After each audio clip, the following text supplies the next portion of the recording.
Hello friends, welcome back to my YouTube channel. दोस्तों, मैं Prince Dwivedi स्वागत करता हूं आपका अपने यूट्यूब चैनल पे। दोस्तों, आज की इस वीडियो में हम कवर करने वाले हैं माइंस एक्ट 1952 को, जो लेबर लॉ के अंदर आता है। और इस एक्ट को हम कंप्लीट क्लियर करने वाले हैं, कवर करने वाले हैं, और हर एक प्रोविज़न को बहुत अच्छे से डिटेल में और बहुत ही ईजी लैंग्वेज में समझने वाले हैं दोस्तों। तो अगर आपने अभी तक हमारे चैनल को सब्सक्राइब नहीं किया है तो चैनल को सब्सक्राइब कर लो, बेल आइकन को भी प्रेस कर दो। और अगर ये वीडियो अच्छी लगे, आपको समझ में आए, तो आप लाइक करना और कमेंट में भी ज़रूर बताना। और अगर आप हमारे टेलीग्राम चैनल पे जुड़ना चाहते हो तो लिंक डिस्क्रिप्शन में दिया है, आप वहाँ से भी जुड़ सकते हो। तो चलिए हम वीडियो को स्टार्ट करते हैं। तो दोस्तों, सबसे पहले देखते हैं इंट्रोडक्शन। ये माइंस एक्ट के बारे में पढ़ने से पहले हमसे माइंस जानना जरूरी है। माइंस होते क्या हैं? तो दोस्तों, माइन वो जगह होती है जहाँ से अर्थ को एक्सट्रैक्ट करके मिनरल्स निकाले जाते हैं, ठीक है ना। और ये माइंस को प्रोटेक्ट भी किया जाना चाहिए, इनको बचाया जाना चाहिए, एडमिनिस्ट्रेट भी किया जाना चाहिए इन्वायरमेंट को बचाने के लिए, ठीक है। और वहाँ पे जो एम्प्लॉयज़ काम कर रहे हैं उनको भी सेफ्टी प्रोवाइड करने के लिए ये माइंस को प्रोटेक्ट किया जाना चाहिए। क्लियर है दोस्तों? और जो माइंस एक्ट जो है ना दोस्तों, जो ये हम पढ़ने वाले हैं, माइन एक्ट 1952, ये एक अम्ब्रेला लेजिस्लेशन है। इसका मतलब है कि माइन से रिलेटेड ये सारे सिग्निफिकेंट एस्पेक्ट्स को कवर करता है। क्लियर है दोस्तों? और ये जो माइंस एक्ट है दोस्तों, ये ministry of labour and employment इसको एडमिनिस्टर करती है, ठीक है। और इससे रिलेटेड जितने भी प्रोविज़न हैं, चाहे वर्कर्स के हेल्थ से रिलेटेड हो, सेफ्टी से रिलेटेड हो और वेलफेयर से रिलेटेड हो माइनिंग इंडस्ट्री में, ये सारी चीज़ें कौन देखता है? Ministry of labour and employment देखती है। ठीक है दोस्तों, आगे बढ़ते हैं कि ऑब्जेक्ट क्या है इस एक्ट को लाने का, क्या उद्देश्य था कि इस एक्ट को बनाया गया। तो the objective which the mines act 1952 got enacted was to adjust the condition of the workers in the mines. दोस्तों, जो माइंस एक्ट इसलिए बनाया गया था कि जो वर्कर वहां पे माइंस में काम कर रहे हैं उनकी कंडीशन को एडजस्ट किया जाए, मतलब उनके हिसाब से लॉज बनाए जाए। बहुत सारे जो वर्कर्स होते हैं उनको अंडरग्राउंड काम करना पड़ता है, तो उनके लिए सेफ्टी प्रोविजन प्रोवाइड करना, ठीक है दोस्तों। उनके हेल्थ पे कोई इशू ना आए, अगर उनको कोई डिसीज होती है तो उनके लिए उनको मतलब मेडिकल फैसिलिटी प्रोवाइड करना, इन सब उद्देश्यों से माइंस एक्ट को बनाया गया था दोस्तों। The act aims to regulate the working condition of workers. जो वहां पे वर्कर्स काम कर रहे हैं उनके वर्किंग कंडीशन को रेगुलेट किया जाए, मतलब वो कितने घंटे काम करेंगे, कब उनको छुट्टी मिलेगी, एनुअल लीव कब मिल दी जाएगी, वेजेस कितनी होगी उनकी, ये सारी चीज़ें इस माइंस एक्ट में कवर किया जाता है। इसी उद्देश्य से, इसी को रेगुलेट करने के लिए ये एक्ट को बनाया गया था, ठीक है दोस्तों। हालांकि जो मेन ऑब्जेक्टिव है इस एक्ट का वो है adequate safety measures and promote health and safety of the workers employed in the mines. जैसे मैंने आपको बताया कि जो वर्कर माइंस में काम कर रहे हैं उनके लिए एक सेफ्टी मेजर्स लेना, उनके हेल्थ को प्रमोट करना, उनके लिए सेफ्टी मतलब मेजर्स लेना कि कैसे उनको मतलब डिसीज़ फ्री बनाना है। अगर कोई काम कर रहा है, कोई बीमार पड़ जाए तो उनके लिए मेडिकल फैसिलिटी प्रोवाइड करना, ये सब उद्देश्य से इस माइंस एक्ट 1952 को बनाया गया था। क्लियर है दोस्तों? आगे बढ़ते हैं। अब दोस्तों देखते हैं अप्लीकेबिलिटी क्या है, मतलब ये एक्ट कहाँ कहाँ लागू होता है। तो ये जो माइंस एक्ट 1952 है दोस्तों, ये पूरे भारत में लागू होता है, even in the state of Jammu and Kashmir भी। जम्मू एंड कश्मीर में भी लागू होता है, जो कि पहले नहीं लागू होता था, बट अब आपको पता है कि Jammu and Kashmir is one of the union territory which is administered by the central government. तो अब यहाँ भी ये माइंस एक्ट लागू होता है। और ये कब फोर्स में आया, ये लागू कब हुआ? 1 जुलाई 1952 को ये पूरे देश में लागू हो गया था। पूरे देश में नहीं, मतलब कुछ ऐसे जम्मू एंड कश्मीर को छोड़ के लागू हो गया था, ठीक है दोस्तों। अब जो है जम्मू एंड कश्मीर पर भी लागू है। कुछ राज्यों में ये लागू नहीं हुआ था, ठीक है, कुछ स्टेट्स में ये लागू नहीं हुआ था। तो वहां कब लागू हुआ? 31 दिसंबर 1953 के पहले यहाँ भी लागू कर दिया गया था। क्लियर है दोस्तों? अप्लीकेबिलिटी भी देख लिया आपने। अब नॉन अप्लीकेबिलिटी, कहाँ कहाँ ये लागू नहीं होता। तो दोस्तों, ये जो एक्ट है माइंस एक्ट 1952 है, उसका सेक्शन 4 क्या कहता है? वो कंडीशन बताता है कि कहाँ पर ये एक्ट अप्लाई नहीं होगा। इस एक्ट का सेक्शन 4 जो है वो ये बताता है कि ये जो एक्ट है वो कहाँ कहाँ लागू नहीं होगा, ठीक है। ये एक्ट वहाँ लागू नहीं होगा। 7, 8, 9, 40, 45 एंड 46 सेक्शन जो है apply in certain condition. The provision of the act other than section 7, 8, 9, 10, मतलब सेक्शन 7, 8, 9, 40, 45 एंड 46 को छोड़कर इस एक्ट का कोई भी सेक्शन लागू नहीं होगा जहां पे सेक्शन 4 बताया गया है, ठीक है दोस्तों। मतलब सेक्शन 4 में 7, 8, 9, 40, 45 एंड 46 को छोड़कर बाकी सारे जो सेक्शंस हैं वो लागू नहीं होंगे, सिर्फ ये वाले सेक्शंस अप्लाई होंगे। क्लियर है दोस्तों, आगे बढ़ते हैं। तो the act does not apply when the mining is done for searching purpose. ये जो माइनिंग एक्ट है 1952, ये वहाँ भी अप्लाई नहीं होता अगर माइनिंग की जा रही है सर्चिंग पर्पज से एंड नॉट फॉर सेल, मतलब बेचने के उद्देश्य से नहीं की जा रही है और सर्चिंग पर्पज से की जा रही है, तो वहाँ पे ये एक्ट लागू नहीं होता। ठीक है, और जहाँ पे ये सब सर्चिंग पर्पज से या सेल के पर्पज से नहीं की जा रही है, वहाँ पे जो एम्प्लॉयज़ होने चाहिए वो 20 आदमी से ज़्यादा नहीं होने चाहिए, मतलब 20 एम्प्लॉयज़ से ज़्यादा नहीं होने चाहिए। वहाँ पर भी अगर 20 एम्प्लॉयज़ से कम है तो वहाँ पर माइंस एक्ट लागू नहीं होगा। ठीक है दोस्तों, और अगर इसकी लेंथ की बात की जाए तो 6 मीटर से ज़्यादा नहीं होनी चाहिए इसकी लेंथ। ठीक है, अगर 6 मीटर से ज़्यादा है तो वहाँ पर फिर ये माइंस एक्ट लागू होगा। ठीक है, और अगर कोल माइनिंग के बारे में बात करें तो 15 मीटर्स जो इसकी लेंथ है वहाँ नहीं लागू होगा। अगर 15 मीटर से कम है तो वहाँ लागू नहीं होगा, अगर 15 मीटर से ज़्यादा है तो वहाँ पर ये एक्ट लागू होगा। क्लियर है दोस्तों, आगे बढ़ते हैं। आगे बात करता है चीफ इंस्पेक्टर्स एंड इंस्पेक्टर के बारे में। तो ये सेक्शन 5 जो है वो प्रोविज़न बताता है कि appointment of chief inspectors and inspector. Section जो 5 है इस एक्ट का वो बताता है कि कैसे आप अपॉइंट करोगे चीफ इंस्पेक्टर को या फिर इंस्पेक्टर को। तो क्या बोलता है कि जो सेंट्रल गवर्नमेंट है वो अपॉइंट कर सकती है किसी को भी जिसके पास रिक्वायर्ड क्वालिफिकेशन है एक चीफ इंस्पेक्टर ऑफ माइंस के रूप में। मतलब ऐसा नहीं है कि किसी को भी कर देंगे, जिसके पास क्वालिफिकेशन है रिक्वायर्ड, मतलब जो क्वालिफिकेशन जरूरी है चीफ इंस्पेक्टर बनने के लिए, अगर वो है उस बंदे में तो सेंट्रल गवर्नमेंट उस बंदे को क्या बनाएगी, चीफ इंस्पेक्टर ऑफ माइंस बना देगी। चीफ इंस्पेक्टर ऑफ माइंस होगा वो appointed for the territory the act x tends. ये जो चीफ इंस्पेक्टर माइंस होगा ये उस टेरिटरी का होगा जहां तक ये एक्सटेंड अप्लीकेबल है, जहां जहां ये एक्ट लागू होता है वहां वहां चीफ इंस्पेक्टर की भी वर्किंग जुरिडिक्शन होगी दोस्तों। ठीक है, the person interested in the mines can not be appointed the chief inspector और इंस्पेक्टर।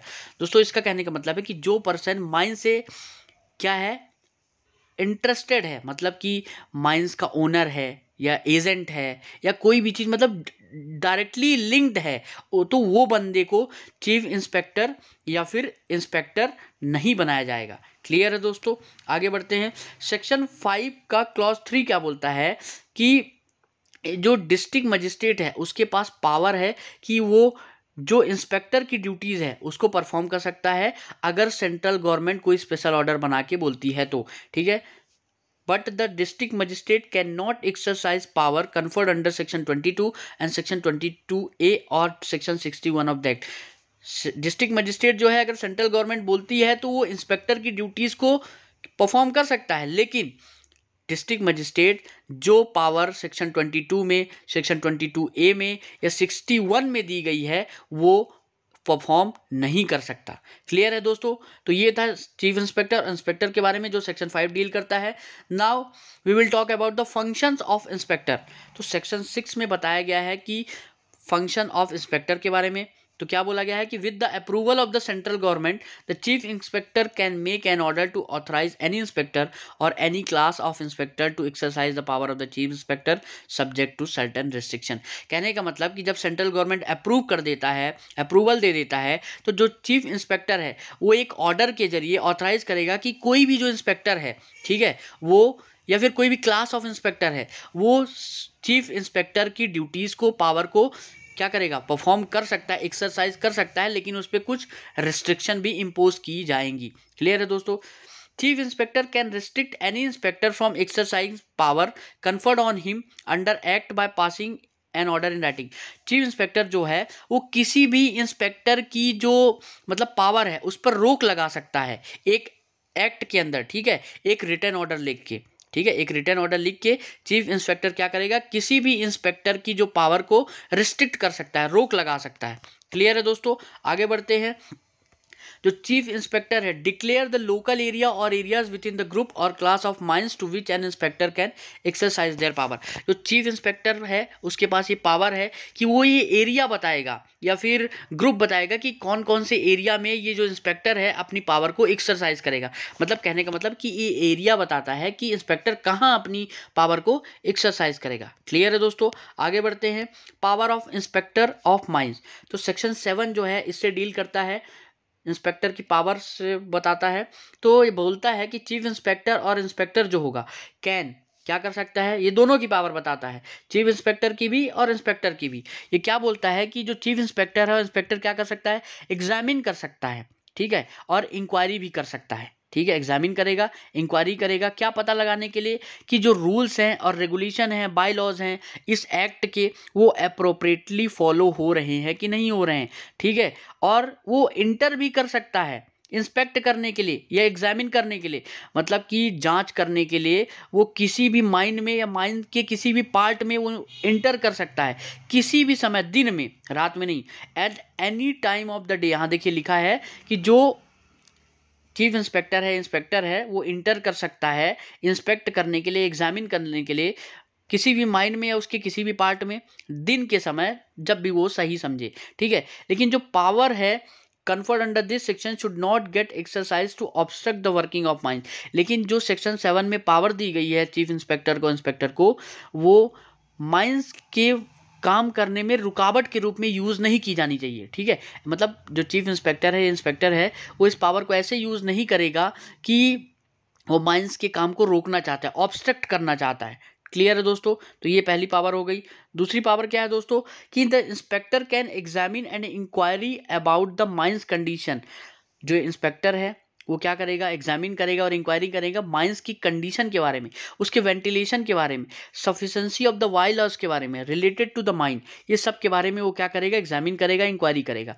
और ये इंश्योर करेगा कि जितने भी मैटर हैं, जो भी हेल्थ से रिलेटेड है, सेफ्टी से रिलेटेड है और वेलफेयर ऑफ द प्रोसेस है, are employed in the mine. मतलब कि वो ये पता लगाएगा, वो करेगा कि जितने भी हेल्थ से रिलेटेड मैटर है, सेफ्टी से रिलेटेड प्रोविज़न है, वेलफेयर से रिलेटेड है वर्कर्स की, वो सब इस माइन में फॉलो किए जा रहे हैं। क्लियर है दोस्तों, ये सब करेगा। Inspector can exercise all the power prescribed by central government. जो इंस्पेक्टर है वो सारे पावर को एक्सरसाइज करेगा जो उसको सेंट्रल गवर्नमेंट देती है, provided that no person can make any statement और answer any question that can incriminate हैम।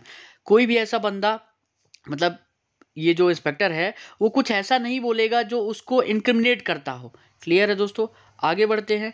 जो चीफ इंस्पेक्टर है और इंस्पेक्टर है is vested with the power to search any place और take possession of any material, plan, register और record related to the mine. दोस्तों ये जो चीफ इंस्पेक्टर है या इंस्पेक्टर है, उसके पास ये पावर होती है कि वो किसी भी माइन में सर्च कर सकता है, ठीक है। अगर वहाँ पे सर्च कर रहा है तो उसको कुछ ऐसा चीज़ मिले जिसको वो कब्जे में भी ले सकता है, किसी भी मटेरियल को, किसी प्लान को भी, या किसी रजिस्टर्ड को, या रिकॉर्ड जो भी उस माइंस में प्रेजेंट है उसको भी अपने कब्जे में ले सकता है। अगर उसको ऐसा लगता है, अगर उसके पास रीज़न टू बिलीव है कि इंस्पेक्शन करने के बाद, एग्जामिनेशन करने के बाद या इंक्वायरी करने के बाद कि कोई offence under this act gets committed, मतलब जब वो एग्जामिन करेगा, इंस्पेक्ट करेगा, उसको इंस्पेक्ट करने के बाद उसको ऐसा लगता है, सर्च करने के बाद, कि इस जगह में कुछ मतलब ऑफेंस किए जा रहे हैं, मतलब कुछ अपराध हो रहा है, तो वो क्या करेगा, वहाँ की जगह पे सर्च करेगा और वहाँ पे जितने भी उसको मटेरियल, प्लान, रजिस्टर्ड, रिकॉर्ड भी मिलेगा उसको कब्जे में ले सकता है। तो दोस्तों ये था फंक्शन, ठीक है। अब पढ़ेंगे दोस्तों सर्टिफाइंग सर्जन। सर्टिफाइंग सर्जन क्या होता है, तो जो सेक्शन 11 है माइंस एक्ट 1952 का, वो प्रोविजन बताता है for the appointment of certifying surgeon. और क्या कहता है कि central government has the power to appoint qualified medical practitioner to be certifying surgeon. ठीक है दोस्तों, सेंट्रल गवर्नमेंट के पास ये पावर है कि जो भी मेडिकल प्रैक्टिशनर हैं, जो कि क्वालिफाइड है, जिसके पास क्वालिफिकेशन है, ठीक है, उसको सर्टिफाइंग सर्जन के रूप में क्या करेगा, नियुक्त कर देगा, अपॉइंट कर देगा। दोस्तों सर्टिफाइंग सर्जन को ऐसे समझो कि मान लो अगर वर्कर्स की कोई प्रॉब्लम आ गई हेल्थ से रिलेटेड, उनको कोई बीमारी हो गई, कोई एक्सीडेंट हो गया माइंस के अंदर, तो ये डॉक्टर का रोल प्ले करते हैं सर्टिफाइंग सर्जन। क्लियर है दोस्तों, ठीक है। आगे क्या बोलता है कि any person who is owner, agent और मैनेजर ऑफ द माइन, कोई भी पर्सन जो कि ओनर है माइन का, एजेंट है या फिर मैनेजर है माइन का, वो डायरेक्टली या indirectly can not be appointed to exercise the power of certifying surgeon.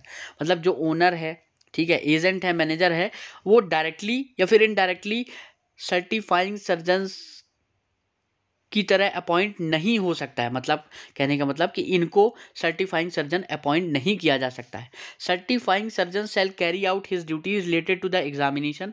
जो सर्टिफाइंग सर्जन होंगे वो अपनी ड्यूटी करेंगे। उनकी क्या ड्यूटी है?